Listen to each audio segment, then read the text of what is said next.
प्रशांत किशोर कैसे कह रहे हैं कि 1 साल में पलायन रोक देंगे? बिल्कुल इसको रोक देंगे। अब आप लोगों को लगता है कि भैया खेती से रुकेगा। किसी ने कहा कि बिहार तो कृषि प्रधान है, तो खेती के लिए आप क्यों नहीं बोलते हैं? हमारे तेजस्वी यादव जैसे महान विद्वान लोग हैं जो बता रहे हैं कि सरकारी नौकरी देके सुधार देंगे। तो पहले 2-3 आंकड़ा आप समझ लीजिए। बिहार में जिसको भी लगता है कि सरकारी नौकरी से व्यवस्था सुधर सकती है, तो एक आंकड़ा याद रखिए। 78 साल के आजादी के बाद बिहार में चपरासी से लेकर मुख्य सचिव तक जितने लोग सरकारी नौकरी करते हैं उसकी संख्या जोड़िएगा तो वह है 23.25 लाख। 23.25 लाख लोग ही सरकारी कर्मी हैं, सरकारी नौकरी करते हैं। वो हुआ 1.97%, मतलब पूरी आबादी का 2% व्यक्ति ही सरकारी नौकरी कर रहा है। लोग चाहे जितना दावा कर लें कि हम 5 लाख दे दिए, 10 लाख दे दिए, प्योर झूठ बोल रहा है। भाई जो सरकारी नौकरी करता है उसको सैलरी जाती है, उसका कंट्रोलर ऑडिटर पूरा उसका हर महीने ब्यौरा जारी करता है कि उसको सैलरी गया ट्रेजरी से, सरकार से। तो कुल 23.25 लाख लोगों को ही नौकरी यहाँ है। और प्रशांत किशोर जनसुराज ये दावा नहीं कर रहे हैं कि हम आएंगे तो सरकारी नौकरी देंगे, वो हो ही नहीं सकता है। दूसरी बात, लोगों को लगता है कि यहाँ उद्योग धंधा लगेगा उससे सुधर जाएगा, उससे भी नहीं सुधरेगा। क्योंकि जो पूरी अर्थव्यवस्था है, आप में से जो लोग थोड़ा बहुत भी अर्थव्यवस्था समझते होंगे, अर्थव्यवस्था के 3 पिलर होते हैं।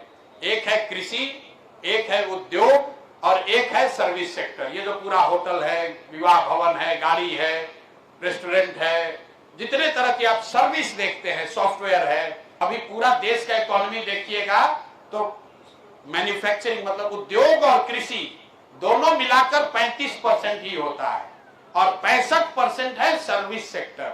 तो सबसे ज्यादा नौकरी रोजगार की संभावना सर्विस सेक्टर में है।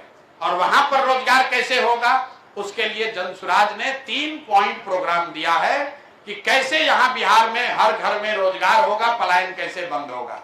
पहली बात हम लोग ये कह रहे हैं कि बिहार में से होने वाला पूंजी का जो पलायन है, सरकार बनने के 6 महीने के अंदर रोक दिया जाएगा। पूंजी का पलायन क्या है?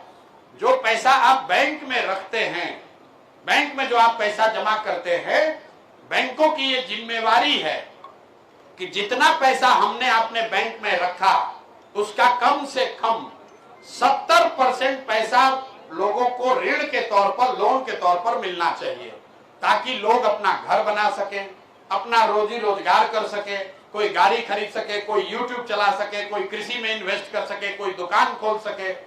बिहार में एक आंकड़ा है, इसको रिजर्व बैंक ऑफ इंडिया जारी करता है, यहाँ पर 70% नहीं, बैंक वाले सिर्फ 40% पैसा ही वापस दे रहे हैं।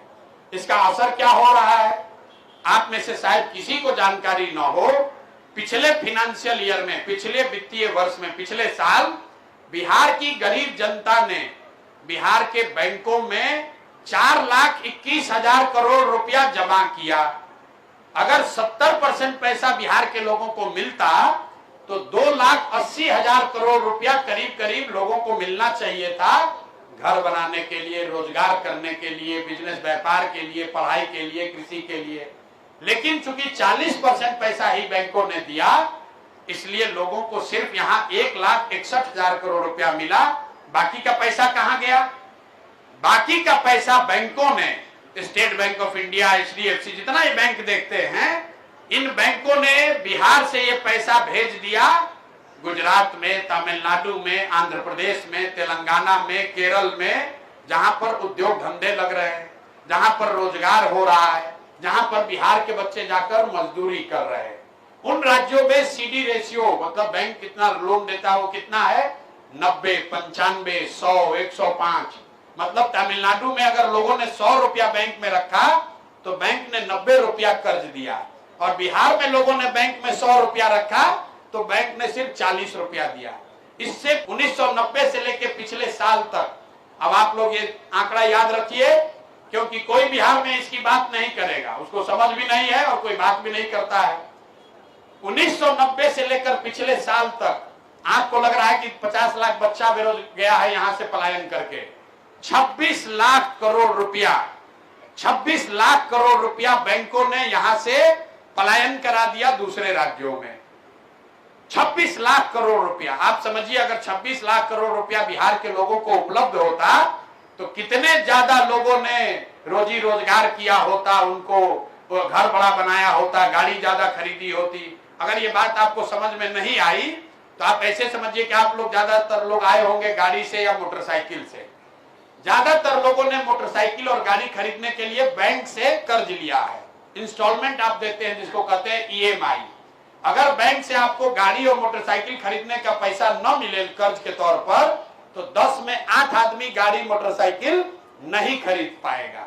लेकिन अगर ये कर्ज उपलब्ध हो तो आप बहुत बड़ी संख्या में और काम कर सकते हैं। तो जन स्वराज का पहला काम यह है कि बिहार से पूंजी का पलायन रोका जाए और 6 महीना के अंदर इस बात को किया जा सकता है, जिससे 2 से 2.5 लाख करोड़ रुपया बिहार में अलग से उपलब्ध होगा समाज के लिए, रोजी रोजगार के लिए। दूसरी बात हम लोग ये कह रहे हैं कि जो कृषि आधारित पलायन है, जो लोग जाते हैं पंजाब में हरियाणा में मजदूरी करने, उसको रोकने के लिए जन स्वराज ने कहा कि जितने कृषक हैं जो अभी धान गेहूं का खेती करते हैं, अगर वो नगदी फसल की खेती करने लगे, वो सब्जी उगाने लगे, मसाला उगाने लगे, कैश क्रॉप जिसको कहते हैं, अगर वो कैश क्रॉप की खेती करे तो मनरेगा से के अंतर्गत उसको मजदूर मुफ्त में दिया जाएगा। इसका फायदा क्या होगा कि जितने लोग मनरेगा के मजदूर हैं जो अभी चोरी हो रही है, वो पैसा वो मजदूर किसानों को मिल जाएंगे और किसानों को फायदा ये हो जाएगा कि अभी आप धान उगा रहे हैं, गेहूं उगा रहे हैं, क्योंकि मजदूर नहीं है। अगर आपको फ्री में मजदूर मिल जाए तो प्रति एकड़ आपकी प्रोडक्टिविटी, आपकी लागत कम होगी और आपका इनकम बढ़ जाएगा।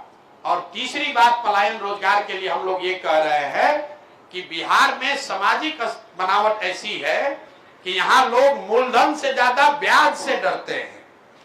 लोग कर्ज लेकर काम नहीं करना चाहते, सोचता है कर्ज में ब्याज वाला में फंस जाएंगे, चक्रवृद्धि ब्याज में फंस जाएंगे, बर्बाद हो जाएंगे। अच्छे अच्छे घरों में लोग कोई रोजी रोजगार बिजनेस नहीं करना चाहते क्योंकि वो डरते हैं कि लोन लेंगे तो हम पर इस पर ब्याज बहुत लग जाएगा, इससे हम कहीं फंस सकते हैं। तो इसलिए ये व्यवस्था बनाई जा रही है कि जब अगर जन स्वराज की व्यवस्था बने तो लोगों को 10% ब्याज न देना पड़े, उनको सिर्फ 4% ब्याज पर ही लोन मुहैया कराया जाए, ताकि हर घर में हर युवा, हर महिला उसको 2 लाख, 4 लाख, 5 लाख का लोन 10%, 12%, 20% पर नहीं, 4% ब्याज पर उसको मिले, ताकि लोग अपना रिस्क लेकर उस पूंजी से अपना रोजी रोजगार कर सके, स्वरोजगार कर सके। हम लोग को लगता है कि अगर ये 3 बातें की जाएं, पूंजी का पलायन रोक दिया जाए, मनरेगा को कृषि से जोड़ दिया जाए और लोगों को सस्ते दर पर 4% पर लोन उपलब्ध करा दिया जाए, पूंजी उपलब्ध करा दिया जाए, तो 1 साल के अंदर 50 लाख से ज्यादा रोजगार के अवसर बिहार में पैदा किए जाएंगे और उसी से यहाँ पर पलायन रुकेगा, उसी से गरीबी बेरोजगारी दूर होगी।